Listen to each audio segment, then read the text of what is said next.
इन दिनों तान्या मित्तल की social media पर खूब चर्चाएं हैं। बिग बॉस 19 कंटेस्टेंट की चर्चाएं हो रही हैं, उनकी बड़ी बड़ी बातें, बड़े बड़े दावों को लेकर। लेकिन पब्लिक तान्या के इन दावों को एंजॉय करती थी, मौज मस्ती करती थी। इस पर तरह तरह के मीम्स बनते थे। देश भर में तान्या को ट्रोल किया जा रहा था, but people were loving Tanya Mittal. मगर कौन जानता था कि तान्या मित्तल का भाई इंस्टाग्रामर्स को, इन्फ्लुएंसर्स को इस तरह तान्या पर वीडियो बनाने के लिए डराएगा, धमकाएगा, उन्हें जान से मारने तक की धमकियां देगा। नमस्कार, मेरा नाम विश्वम पंजवानी है। मैं ग्वालियर से हूँ। मैं एक कंटेंट क्रिएटर हूँ। मैं कॉमेडी रील्स बनाता हूँ। मैंने तान्या मित्तल के ऊपर कुछ रील्स बनाई थी, जिसके चलते तान्या मित्तल के भाई अमितेश मित्तल ने मेरे को फ़ोन किया। फ़ोन करके मेरे को धमकी दी गई और वो मेरे घर पे आ गया। मैं ग्वालियर पुलिस से सहायता मांगता हूँ। कृपया मेरे को सहायता करें। अगर मेरे को कुछ भी होता है तो उसके जिम्मेदार अमितेश मित्तल और तान्या मित्तल रहेंगे। दरअसल तान्या मित्तल का भाई जाने माने कंटेंट क्रिएटर विश्वम पंजवानी के घर पहुंच गया। तान्या का भाई विश्वम पंजवानी के घर कुछ आदमी लेकर पहुंचा। इतना ही नहीं, पहले तान्या के भाई अमृतेश ने जबरदस्ती विश्वम को मिलने बुलाने की कोशिश की। जरा आप लोग ये कॉल रिकॉर्डिंग सुनिए। कुछ काम था, मैं माधवन थाने पे खड़ा हुआ था। कहाँ पर है आपका? क्या काम है आप बताएं? पर्सनली मिलना था आपसे, कुछ काम था, आपको कुछ न्यूज़ देना थी। तो आप बताएं ना, यहीं पे बताएं।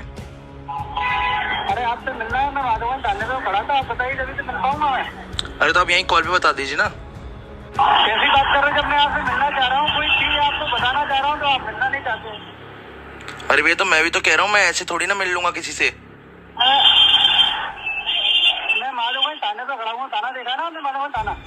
हाँ जी, देखा हुआ है मेरा थाना माधोगंज का। आप बताएं, आपको कोई काम है तो आप मेरे को बताएं। अगर आपको कोई काम है तो आप मेरे को बताएं ना, मैं सुन तो रहा हूँ। अरे तो काम सामने से नहीं होता ना, मिलके होता है ना डियर। आप जिस जबरदस्ती हम मिलेंगे फिर आपको अच्छा लगेगा क्या? तो आप जबरदस्ती मिल के देख लीजिए। आपको अच्छा लगेगा क्या? आप कर लीजिए कोशिश।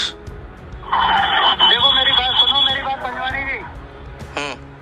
मैं ये बोल रहा हूँ। हेलो। हाँ जी बोलिए। सुनो, आप से मिलना चाहते हैं, बहुत रास्ते से आप मिल लीजिए। आप मेरे को कॉल पे बता दीजिए क्या बात है। यार मैं ये बोल रहा हूँ, आपसे मिलना चाहते हैं रास्ते से। देखो हम आप समझने की कोशिश करो, हम आपसे मिलना चाहते हैं। आप नहीं तो फिर आप काम पे मिलने दोबारा आओगे, बहुत तकलीफ होगी। आप समझे मेरी बात? नहीं तो अगर आपको कोई काम है तो आप मेरे को कॉल पे बता दीजिए, ठीक है? हाँ, 15 मिनट के अंदर अगर आप थाने आ सकते हैं तो आ जाइए, नहीं तो फिर आप एसपी ऑफिस में खुद मिलने आएंगे। मैं रिक्वेस्ट कर रहा हूँ, मैं खुद थाने से ही बोल रहा हूँ, ठीक है? आपके माधव से बोल रहा हूँ मैं। हरिपाल जानते हो आप? किसको? हरिपाल जी को जानते हो? पार्षद है जो? नहीं, मैं नहीं जानता हूँ सर। सतीश भाई साहब को जानते हो? पार्षद है सतीश गौरे जी। नहीं, मैं नहीं जानता हूँ। आप किसी को नहीं जानते ना, तो आपको सारे लोग जानने पड़ेंगे। 10 मिनट का टाइम दे रहा हूँ, 10 मिनट तक थाने पे आ जाइए। आप गाड़ पे इतने पैस मारूंगा, तुम्हारी बात सोचूंगा, मगर चोट नहीं तो समझ में आ गई पंजवानी? हाँ जी। सुन ले, समझ में आ रही? 10 मिनट के अंदर थाने पे आ जा। नहीं आऊंगा। तेरी माँ चोटूंगा, तेरे परिवार को भी उठा ले जाऊंगा माँ के लौड़े। उठा लो। हैं? उठा लो। गलत कर रहा है तू। मैं एसपी ऑफिस में आवेदन दूंगा, 163 में तुमको अरेस्ट करा दूंगा। आप आवेदन दे दीजिए, जो आपको करना है कर लीजिए। नहीं तो क्यों कर रहा है ये हरकत तू जबरदस्ती की? तेरे को मिलने बुला रहे हैं ना प्यार से, क्यों नहीं आ रहा है? तो आप मेरे को बताइए ना, आपको मिलना क्यों है? तो मिलने के लिए बुला रहे हैं ना, क्यों नहीं आ रहा है तू? अरे तो मैं ऐसे कैसे मिल लूंगा आपसे? आप मेरे को बताए तो आपको मिलना क्यों है मुझसे? के नाते तेरे को बुला रहे हैं ना हम, तेरे को प्यार से बुला रहे हैं भाई के नाते कि मिलने आया। हम तेरे को बात करनी है, हम तेरे घर पे आएंगे, तेरे पिता से बात करेंगे, तेरी माँ से। तेरे को समझ में आएगा जब क्या? तो आप मेरे को बता दीजिए कि आपको क्या काम है। मैं यहाँ पे बात कर रहा हूँ ना आपसे। मैं अभी ट्रैक पे डाल दूंगा, तुमने माता चोट। तेरा नंबर अभी मैं ट्रैक पे डाल दूंगा, तेरे को घर से उठा के ले जाएगी पूरी पुलिस तेरी। समझ में आ रही? हाँ तो आ जाए, पुलिस घर पे आ जाए, कोई दिक्कत नहीं। मैं कहते रहा, मैं तैयार हूँ ना, पुलिस आ जाए घर पे। पुलिस वालों का सम्मान करना सीख पहले, ठीक है? आप भले पुलिस वाले हैं, मैं आपसे कोई मना नहीं कर रहा हूँ। आप पुलिस वाले हैं, आप मेरे को गाली दे रहे हैं, तो मेरे पास इस सबकी रिकॉर्डिंग है। आपको क्या लग रहा है किसी को आप रिकॉर्डिंग कर सकते हैं? मैं नहीं कर सकता हूँ। आपको क्या बोला कि आपसे मिलना चाहता है? कुछ पुलिस आपसे मिलना चाहती है, आपसे बात करना चाहती है। तो कोर्ट से जब सम्मान आएगा मैं पुलिस से मिल लूंगा, या फिर अरेस्ट वारंट आ जाए, मैं पुलिस स्टेशन आ जाऊंगा। अरे वो उनका कहना चाहिए आप FIR करा दो मेरे खिलाफ पुलिस। ठीक है पंजवानी। हाँ जी। वो बेशरम फोन करके गाली गलौज कर रहे हो यार। सुना आप लोगों ने किस तरीके से तान्या का भाई अमृतेश इस इंस्टाग्राम कंटेंट क्रिएटर को गंदी गंदी गालियां देने लगा, उठाने तक की बात कहने लगा। अमृतेश ने झूठा पुलिस वाला बनकर विश्वम को फंसाने तक की कोशिश की। बता दें कि अमृतेश ने विश्वम को कई कॉल्स किए, लगातार सुबह 9-12 से लेकर 11 बजे तक लगातार तान्या के भाई विश्वम को फोन करते रहे।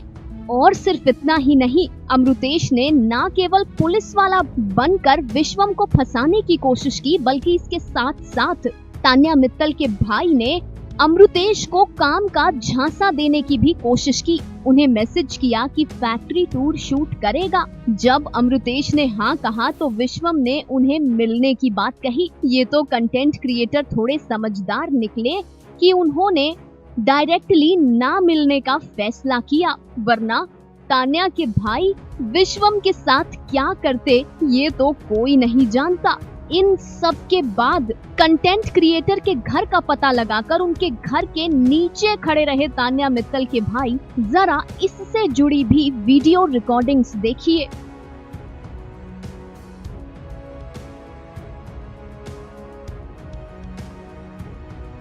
इस वक्त कंटेंट क्रिएटर अमृतेश बेहद डरे हुए हैं।